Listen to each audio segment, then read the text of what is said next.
আপনারা দেখতেছেন গ্রাম থেকে একটা লাশ নিয়ে এসেছে। ফেনীতে লাশ দাফন করার জন্য কোনো গোরস্থান নেই, সব গোরস্থান পানির নিচে।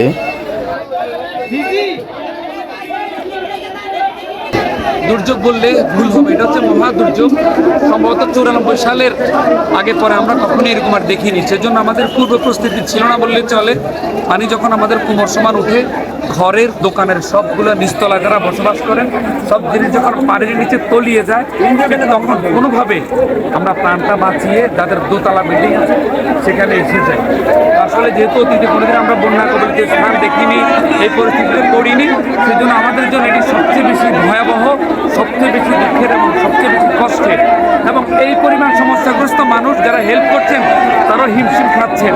এই জন্য সামর্থ্যবান সবাই পাশের মানুষটাকে হেল্প করুন, এটুকুই কামনা করি। আসলে বলার কোনো ভাষা নেই। আমি দাঁড়িয়ে আছি ফেনীর রেলগেটে, এটার অবস্থা আরো বেশি করুন, বলার কিছু নেই, শুধু আমাদের জন্য দোয়া করুন।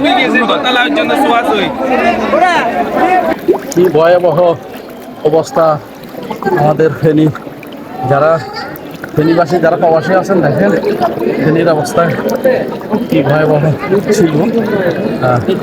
আমাদের এখানে নেটওয়ার্ক নাই, তাই হয়তো ভিডিওটা আমি পরে পোস্ট করবো। আমি এখন এই মুহূর্তে রেলগেট, ফেনীর রেলগেটের দিকে এগিয়ে যাচ্ছি। প্রবাসী যারা আছেন ফেনীবাসী, দেখেন কি অবস্থার মধ্যে।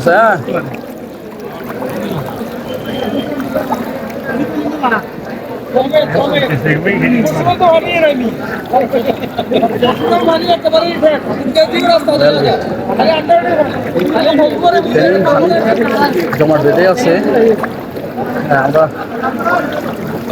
যতটুকু জানতে পারলাম ফুলগাজী পশুরা এদিকে পানি এখন কমে আসতেছে, আস্তে আস্তে পানি আমাদের ফেনীর দিকে আসতেছে।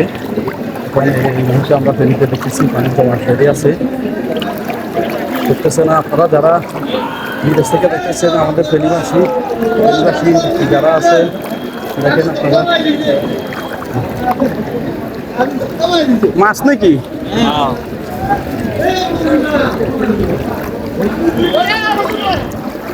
রেলগেট মহিদিন উঠবি। হ্যাঁ হ্যাঁ, আরো অসুস্থ আছিল হয়তো। রেলগেট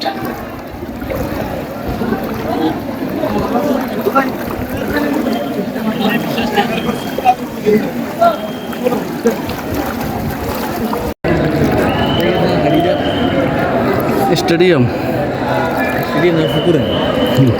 স্টেডিয়াম পুকুর, সামনে ফারুক হোটেল এই সাইড দিনে।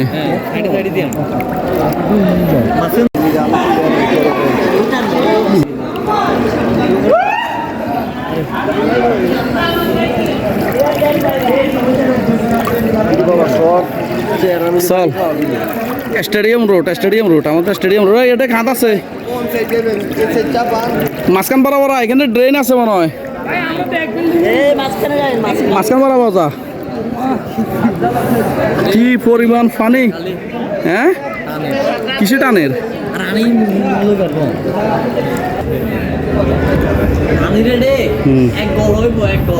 কন্ডে পিছন দিনে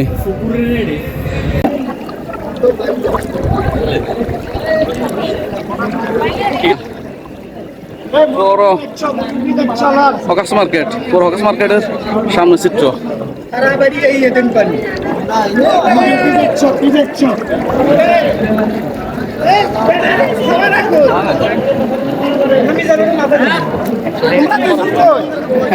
আচ্ছা পরে নিমু মরক মুরগি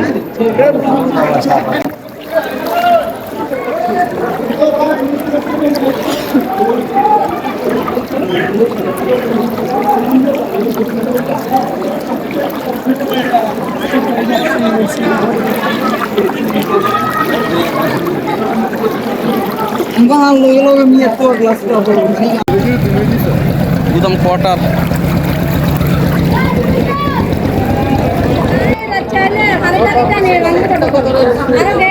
কানে ছুটি লইছেন কারণ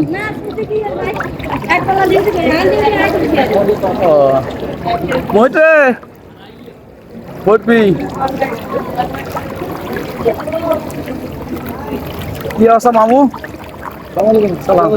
হাসপাতাল তো নয় হাসপাতাল তো নয় বাসা তো এটা ইন্দি জমা যাইতো না ওই পাশ দি এ কামাল হাজারি মসজিদের পাশে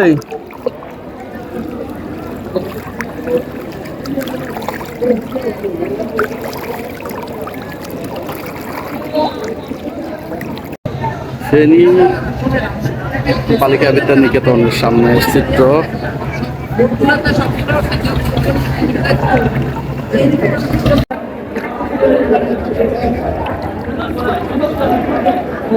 ফার্মেসি তো ডুবে গেছে করিম ভাই